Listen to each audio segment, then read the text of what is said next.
Whenever you go to cash a check or board a plane, you need to show some form of identification to prove that you are who you say you are.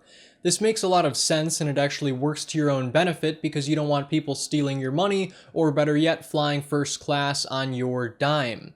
And the same is true in 36 states throughout the United States every election day, in which you need to, again, produce some form of ID before you can vote. If you're gonna vote, we'll need some photo ID. But I lived here all my life. This ultimately serves to prevent against voter fraud, whose goal is threefold. 1, to prevent double voting. 2, to prevent against illegal immigrants in some way influencing the elections. Some, I assume, are good people. And 3, lastly, to prevent against, believe it or not, living people registering as dead people. I see dead people.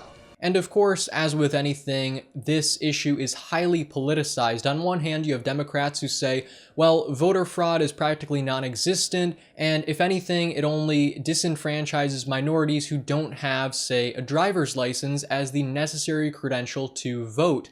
Conversely, you have Republicans who say, well, yeah, maybe that's true, but at the same time, isn't it sort of a conflict of interest that your primary voter demographic is minorities, so whether it's realistic or not that voter fraud exists or doesn't, you still don't want these laws in place because it negatively affects you politically because those people can't vote for you.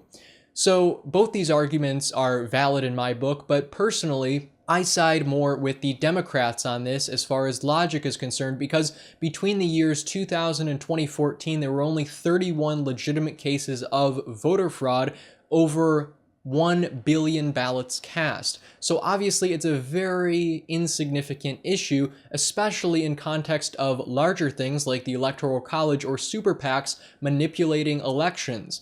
Even more than that, if you are convicted of voter fraud, you face 10 years in prison, or rather 5 years in prison, and a $10,000 fine.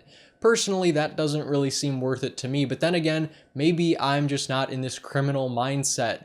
But let me know in the comments below, what are some solutions we could propose to still enfranchise minorities, but at the same time have our elections be fair and balanced, as of course Fox News would say. Fair and balanced, come on.